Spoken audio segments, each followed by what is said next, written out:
हाँ जी, तो नमस्कार। कैसे हो आप लोग? मैं आपका नीलेश भी अब बहुत-बहुत स्वागत करता हूँ इस यूट्यूब चैनल पे।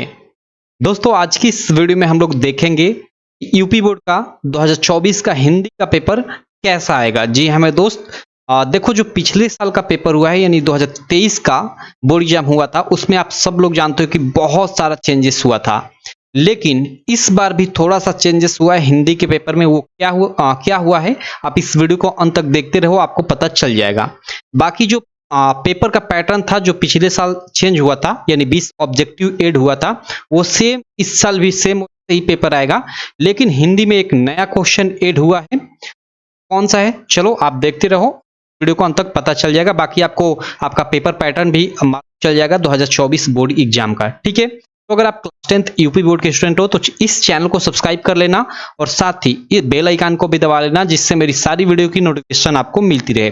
और काफी सारे लोग बोलेंगे कि भैया ये जो आप बताते हो इस पेपर का आप सॉल्यूशन भी प्रोवाइड करते रहो। तो हाँ यार, मैं आपको प्रोवाइड करा दूंगा, कोई दिक्कत नहीं। आप चैनल को सब्सक्राइब कर लो। अभी तो मैं आपको पहले पेपर पैटर्न बता दूं, पहले तो आप समझ जाओ कि आपका पेपर कैसे आएगा। ठीक है, सॉल्व मैं कराऊंगा, सारा का सारा कराऊंगा, कोई टेंशन लेने की जरूरत नहीं है। देखो अभी जो आपको ये स्क्रीन पे पेपर दिखाई दे रहा है ना, ये 23 का ही पेपर है। 23 का हिंदी का पेपर है, आप लोग देख सकते हो यहाँ पे, जिसका कोड है 801 DG के माध्यम से मैं आपको पूरा का पूरा समझाता हूं कि 2024 का पेपर कैसे आएगा, क्योंकि थोड़ा सा चेंजेस हुआ है 2023 का पेपर हुआ है उसकी अपेक्षा 2024 वाला पेपर में। ठीक, चलो सबसे पहले तो आप सब लोग जानते हो कि 20 मार्क का ऑब्जेक्टिव होगा आपका शुरू में। जी हाँ मेरे दोस्त, सेम 2024 में जैसे 2023 में था, 2024 में भी वैसे ही 20 मार्क का ऑब्जेक्टिव होगा शुरू में आप लोग का, जिसका आंसर आपको OMR शीट पे देना होगा। जो आपकी कॉपी मिलती है उस पर नहीं लिखना होगा कि जयशंकर प्रसाद मित्रता के लेखक हैं, ऐसे ऑब्जेक्टिव का आंसर ऐसे लिखना नहीं होगा। ठीक है, आपका मान लीजिए पहले का, मान लीजिए थर्ड ऑप्शन सही है तो आपको एक OMR शीट मिलेगी, उसमें पूरा का पूरा रहेगा, उसमें फर्स्ट का थर्ड गोला आपको फिल करना होगा। कैसे OMR शीट भरनी है वो भी आपको इस चैनल पे बताया जाएगा, तो इसीलिए मैं बोल रहा हूँ कि चैनल से जुड़े रहिए, चैनल को आप सब्सक्राइब कर लीजिए। ठीक, अब देखो ये जो 20 मार्क के ऑब्जेक्टिव होंगे पूरे के पूरे आप लोग का कहाँ से होंगे, तो आपका हिंदी व्याकरण हो गया, जिसमें आपका रस छंद अलंकार आ गया, उसके अलावा तत्सम तद्भव शब्द आ गए, शब्द रूप आ गए, इन सब से होगा। उसके अलावा हिंदी गद्य और पद्य के साहित्य के इतिहास से संबंधित प्रश्न होंगे। क्लियर, तो इस प्रकार ये 20 ऑब्जेक्टिव होंगे।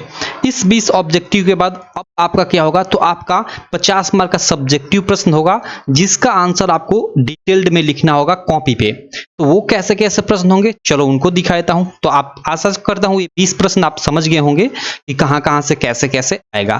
क्लियर, पूरा आपका जो व्याकरण है उससे, जिसमें आपका तत्सम तद्भव, उसके अलावा रस छंद अलंकार सबसे संबंधित होंगे। उसके अलावा प्रमुख लेखक उनकी रचनाओं विधाओं से और प्रमुख कवि उनकी रचनाओं विधाओं से संबंधित होंगे 20 मार्क के ऑब्जेक्टिव। उसके अलावा खंड ब जो होगा यानी जो 50 मार्क का सब्जेक्टिव प्रश्न होगा, जिसको वर्णात्मक प्रश्न बोला जा रहा है, आप यहाँ पे देख सकते हो। ठीक है, क्या होगा कि कहां कहां से आएगा, चलो इसको हम लोग समझ लेते हैं। तो देखो और कैसा कैसा होगा, कितने मार्क का होगा प्रत्येक प्रश्न, उसको भी हम लोग देखते हैं। सबसे पहले इसमें जो पहला प्रश्न रहेगा सब्जेक्टिव वाला, यानी जो 50 मार्क रहेगा, जिसका आंसर आपको कॉपी पे लिखना होगा, उसमें पहला आपका गद्यांश दिया रहेगा। यानी आप जानते हो कि हिंदी में आपके शुरू में चैप्टर है, जैसे मित्रता हो गया, ममता हो गया, क्या लिखूं, ये सब क्या है, ये गद्य गद्य पाठ है, इसको गद्य बोलते हैं। उसी में से किसी भी चैप्टर में यहाँ पे दिया है, देखो ऐसे गद्यांश दे देगा और उससे रिलेटेड 3 यहाँ प्रश्न पूछा रहेगा। तीनों प्रश्नों का सही सही अगर आप उत्तर देते हो तो प्रत्येक प्रश्न का 2-2 मार्क, यानी आपको 2 3 6 मार्क मिल जाएगा तीनों प्रश्नों का। इसमें आपको संदर्भ लिखने को बोलता है और कुछ रेखांकित अंश कर देता है, व्याख्या लिखने को पूछता है, लिखने को बोलता है, और एक नॉर्मल प्रश्न पूछ देता है, उसका आंसर देने को बोलता है। तो सिंपल होता है, अगर आप इसको गद्यांश को पहचान जाते हो तो आसानी से आप इसका संदर्भ व्याख्या कर लोगे। इसमें सबसे बड़ी अच्छी मतलब सबसे अच्छी बात क्या है कि अथवा का भी ऑप्शन रहता है। देख लो यहाँ पे अथवा का भी ऑप्शन है, मीन्स ये ऊपर वाला गद्यांश करो या नीचे वाला, दोनों में से कोई एक ही आपको करना है। 2 ठे दिया है लेकिन एक करना है। मान लीजिए आप बाई चांस आपको दोनों आ रहा है तो दोनों में से कोई एक ही करना है, दोनों नहीं करना है। ठीक है, और दोनों में से कोई आपको एक आ रहा है तो जो आ रहा है उसको तो ऑब्वियसली कि आप करोगे। सिंपल कहने का मतलब यही है कि दोनों में से कोई एक आपको करना है। चलो उसी प्रकार देखो अगला जो प्रश्न रहेगा इसका सेकंड वाला, ऊपर गद्यांश था, अब यहाँ नीचे आपका पद्यांश दिया रहेगा। देखो निम्न दिए गए पद्यांश पर आधारित 3 प्रश्नों का उत्तर दीजिए और 2+2+2 यानी 6 मार्क आपको मिलेगा।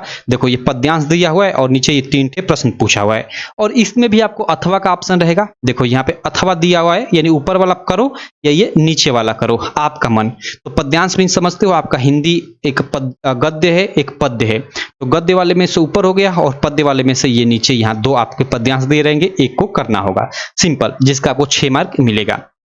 हो गया आपका अगला प्रश्न। अगला प्रश्न हम लोग मतलब दूसरे के बाद ये तीसरा क्या होगा? तो तीसरा देखो आपको, आपकी जो हिंदी की बुक है ना, उसमें गद्य भी है, पद्य भी है और पीछे हिंदी की संस्कृत, जिसको आप संस्कृत परिचायिका बोलते हो या हिंदी की संस्कृत भी बोल सकते हो, वो भी है, जिसमें वाराणसी वाला चैप्टर है, प्रबुद्धो ग्रामीण वाला चैप्टर है। आप लोग पढ़ोगे, शायद अभी पढ़े नहीं होगे या एक वाराणसी वाला चैप्टर पढ़ भी लिए होगे। देखो यहाँ पे आपका उससे मतलब एक गद्यांश, एक नहीं 2 गद्यांश दिया रहेगा। जैसे यहाँ पे एक गद्यांश दिया है और अथवा कर कर यहाँ देखो नीचे एक गद्यांश दिया हुआ है, यहाँ पे देखो एक ये गद्यांश दिया हुआ है। तो इसमें भी 2 दिया हुआ है, लेकिन केवल आपको एक करना है। और करना क्या है? तो इसमें केवल आपको इसका संदर्भ लिखना है, ठीक है, इसका संदर्भ लिखना है। और संदर्भ लिखते समय भी इसमें लेखक या कवि का नाम नहीं लिखना होता है, ठीक है। कैसे संदर्भ इसका लिखा जाता है मैं आपको बताऊंगा, टेंशन लेने की जरूरत नहीं है। और साथ ही साथ इसका हिंदी अनुवाद करना होता है। तो संदर्भ लिखने का 2 मार्क और हिंदी अनुवाद करने का 3 मार्क, यानी 5 मार्क का ये प्रश्न होगा। 5 मार्क आपको यहां से मिल जाएगा। तो ये आपका संस्कृत का गद्यांश रहा। अब देखो संस्कृत का पद्यांश, चौथा प्रश्न, इसको हम लोग संस्कृत का पद्यांश बोलेंगे या श्लोकों का संदर्भ व्याख्या भी बोल सकते हैं। देखो इसको दिए गए संस्कृत पद्यांश का संदर्भ सहित हिंदी अनुवाद कीजिए। और देखो यहाँ पे एक आपदो दुर्ग साक्षरो न च पंडिता, ये प्रबुद्धो ग्रामीण वाला जो चैप्टर है उसी में का ये श्लोक है, ठीक है। श्लोक बोल सकते हैं या इसको पद्यांश भी बोल सकते हैं। तो इसमें 2 दिया रहेगा, एक ऊपर दिया, एक नीचे दिया, बीच में अथवा दिया है। दोनों में से कोई आप एक करना है, सिंपल। इसका क्या करना है? संदर्भ लिखना है और हिंदी अनुवाद करना है, जिसका आपको 5 मार्क मिल जाएगा। क्लियर? तो ये चौथा प्रश्न ऐसा रहेगा। 5वां प्रश्न कैसा रहेगा? तो देखो 5वां प्रश्न जो रहेगा आपका, वो आपका खंडकाव्य से रिलेटेड रहेगा। और खंडकाव्य आप सब लोग जानते हो कि अलग अलग जिलों के लिए अलग अलग होता है। तो मुझे नहीं पता कि भाई आप किस जिले से, के किस जिले से मेरी वीडियो देख रहे हो। तो इसलिए मैं कहूंगा कि जो खंडकाव्य आपके जिले में आता है, आप अपने टीचर से पूछ लीजिएगा, ठीक है। जहां आप कोचिंग या स्कूल करते हो, हिंदी के टीचर हैं, उनसे पूछ लीजिएगा, सर हम लोग के जिले में कौन सा खंडकाव्य आता है, और उस खंडकाव्य को आप लोग तैयार कर लेना। सिंपल, यहाँ सारा खंडकाव्य दिया रहता है, सारा देखो बहुत सारा यहाँ ऑप्शन दिया रहता है, लेकिन इसमें से ढूंढकर आपका जो खंडकाव्य आपके जिले का होता है उसमें क्या पूछा है उसका आंसर देना होता है। जैसे यहाँ मान लो ज्योति जवाहर खंडकाव्य किसी के मतलब यहाँ आता है किसी जिले में, तो ज्योति जवाहर ये अंग वाला प्रश्न है, इसमें 2 प्रश्न है, इन 2 कोई एक आपको करना है। ज्योति जवाहर खंडकाव्य के आधार पर उसके नायक का चरित्र चित्रण कीजिए या ज्योति जवाहर खंडकाव्य की कथा वस्तु संक्षेप में लिखिए। अब दोनों प्रश्नों में से कोई एक ही करना है, क्योंकि यहाँ ऊपर बोला है, यहाँ ऊपर बोला है कि अपने पठित खंडकाव्य के आधार पर प्रश्नों में से किसी एक प्रश्न का उत्तर दीजिए। सिंपल, ठीक। चलो, तो आशा करता हूं ये समझ में आ गया होगा खंडकाव्य का उत्तर आपको कैसे देना है। खंडकाव्य अब मैं बता दिया कि आपके जिले में कौन सा आता है, आप देख लेना और उसको पढ़ लेना। कहानी सा इसमें लिखना होता है, सिंपल, और कुछ नहीं है। उसके बाद अगला हम लोग 5 के बाद 6 नंबर प्रश्न देख लेते हैं। 6 नंबर प्रश्न में 2 प्रश्न होंगे। 6 का क और ख 2 प्रश्न होगा। क में आप लोग का क्या होगा? लेखकों का जीवन परिचय और उनकी रचनाओं से संबंधित प्रश्न होगा। और ख में कवियों का जीवन परिचय और उसकी रचना से संबंधित प्रश्न होगा। ठीक, आपको 3 ठे ऑप्शन दिया रहेगा प्रत्येक में, उसमें से किसी एक लेखक या कवि का आपको जीवन परिचय लिखना होगा। देखो क वाले प्रश्न में 6 का जो क वाला प्रश्न है उसमें देखो यहाँ पे 3 ठे लेखक का नाम दिया है, इसमें से किसी एक लेखक का आपको जीवन परिचय लिखना है, उनकी एक प्रमुख रचना का नाम लिखना है, उनकी किसी एक रचना का नाम उल्लेख कीजिए। तो जीवन परिचय लिखने का 3 मार्क और एक केवल रचना लिखने का आपको 2 मार्क यहाँ फोकट में मिल रहा है, यानी 5 मार्क आपको यहाँ से मिल जाएगा। और 5 मार्क किसी कवि का जीवन परिचय और उसकी एक रचना का नाम लिखने को मिल जाएगा, यानी जीवन परिचय से संबंधित आपका 10 नंबर का प्रश्न होगा। इस बात को आपको ध्यान रखना है। चलो, तो ये 6 नंबर का प्रश्न हो गया, मतलब 6वां प्रश्न हो गया। 7वां प्रश्न क्या होगा? एक सिंपल छोटा सा प्रश्न होगा आपका, मतलब श्लोक से संबंधित। अपनी पाठ्य पुस्तक से कंसल्ट किया हुआ कोई एक श्लोक लिखिए जो इस प्रश्न पत्र में ना आया हो। देखो ये प्रश्न बोल रहा है और 2 मार्क का है, तो आप कम से कम 2-3 श्लोक याद कर लेना। क्योंकि दो ऊपर अभी हमने देखा श्लोक कि उसका संदर्भ और हिंदी अनुवाद करने को भी आता है, तो उसको यहाँ नहीं लिखना होता है, कोई अलग लिखना होता है। तो इसलिए 3 याद करना, क्योंकि आपकी भाग खराब रही कि 2 आपने जो श्लोक याद किया है व्याख्या में फंस गया, तो एक आपका मतलब अलग से रहेगा, तो यहाँ 2 मार्क आपका मतलब जाएगा नहीं कहीं, आप आसानी से अचीव कर लोगे। सिंपल, ठीक है। अब देखो यहीं पे 7वें के बाद जो ये 8वां प्रश्न है ना, यहीं पे थोड़ा सा चेंजेस होने वाला है 2024 के बोर्ड एग्जाम में। 2024 का जो बोर्ड एग्जाम होने वाला है उसमें यहीं पे थोड़ा सा चेंजेस होने वाला है। वो चेंजेस क्या होने वाला है, देखो यहाँ निम्नलिखित प्रश्नों में से किन्हीं 2 प्रश्नों के उत्तर संस्कृत में दीजिए। ये जो संस्कृत वाला पार्ट है आपके हिंदी में पीछे, उसी का मतलब उसी के चैप्टर से ये प्रश्न होंगे।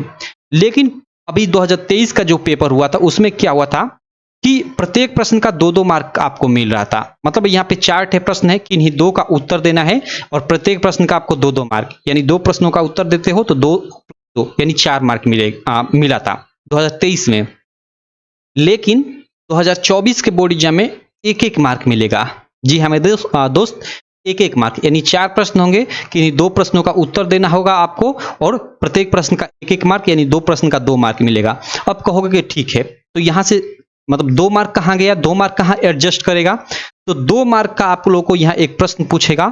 जैसे यहाँ 9वां एक प्रश्न पूछेगा, उसमें 4 ठे ऑप्शन मतलब दिया रहेगा। जैसे ये 4 ठे यहाँ दिया है, ऐसे ही 4 ठे रहेगा प्रश्न। क्या रहेगा, नॉर्मल मतलब सेंटेंस रहेंगे हिंदी वाले, उनका संस्कृत में अनुवाद करना होगा। जैसे पत्ते गिरते हैं, राम आम खाता है, ऐसे ही कर 4 ठे प्रश्न रहेंगे।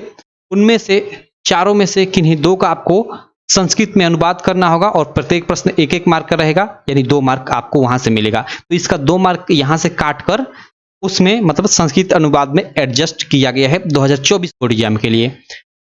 तो यहाँ पे आप समझ गए होंगे कि आपका 2024 में जो थोड़ा सा चेंज हुआ है हिंदी के पेपर में, आपका पेपर पैटर्न वो क्या हुआ है। क्लियर, चलो अब अगले प्रश्न पे चलते हैं। तो अगला ये 9 नंबर प्रश्न नहीं होगा, क्योंकि 9 तो वही हो जाएगा आपका संस्कृत, तो मतलब हिंदी जो लाइंस रहेंगे उनका संस्कृत में अनुवाद वाला। ये 10वां प्रश्न होगा 2024 बोर्ड एग्जाम में।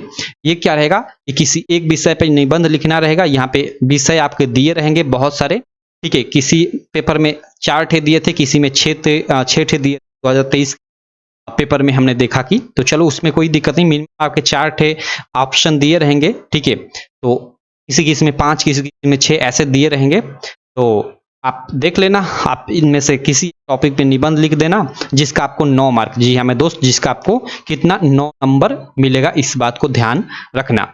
तो इस तरह से पूरा का पूरा आपका पेपर होगा 2024 बोर्ड एग्जाम का, जिसमें 20 ऑब्जेक्टिव रहेगा और 50 आपका सब्जेक्टिव का मतलब सब्जेक्टिव वाला प्रश्न रहेगा। 20 ऑब्जेक्टिव का आपको आंसर वो मार्कशीट पे देना होगा और जो 50 मार्क का सब्जेक्टिव रहेगा उसका नॉर्मल आपको कॉपी पे आंसर लिखना होगा। तो इस प्रकार 70 मार्क का पेपर होगा और 30 मार्क का आप लोग जानते हो स्कूल लेवल पे प्रैक्टिकल का एग्जाम होता है। तो इसमें से आप जानते हो वो तो हर स्कूल में हर बच्चे को लगभग 28, 27, 28, 27, 29 या किसी को 30 में 30 भी मिल जाते हैं, वहां तो मार्क फिक्स है भाई। तो ये पूरा इस प्रकार 100 मार्क का पेपर होगा हिंदी का। अब 100 यानी 100 मार्क में से आप जितना ला लो। तो आशा करता हूं ये वीडियो आपको काफी अच्छी लगी होगी। वीडियो अच्छी लगी तो यार चैनल को सब्सक्राइब कर देना, वीडियो को लाइक कर देना। और हमारी एक एप्लीकेशन है, मैं आपको बता ही देता हूं यहीं पे नीचे, जिसका नाम है UPMSP स्टडी, ठीक है। MSP स्टडी कर है, आप गूगल प्ले स्टोर पे सर्च करना, या इसका लिंक इस वीडियो के मैं डिस्क्रिप्शन में भी डाल दूंगा, आप डाउनलोड कर लेना। ये पेपर भी आपको हमारी एप्लीकेशन बिल्कुल फ्री में आपको मिल जाएगा। आप भी इसको अपने सामने ओपन कर पूरा स्क्रॉल कर देख सकते हो, ठीक है। और वो हिंदी का ही नहीं, सब्जेक्ट का। क्लियर, तो आप हमारी एप्लीकेशन UPMSP स्टडी डाउनलोड कर लेना गूगल प्ले स्टोर से। बाकी मैं मिलता हूँ इसी प्रकार की नेक्स्ट वीडियो तक के लिए।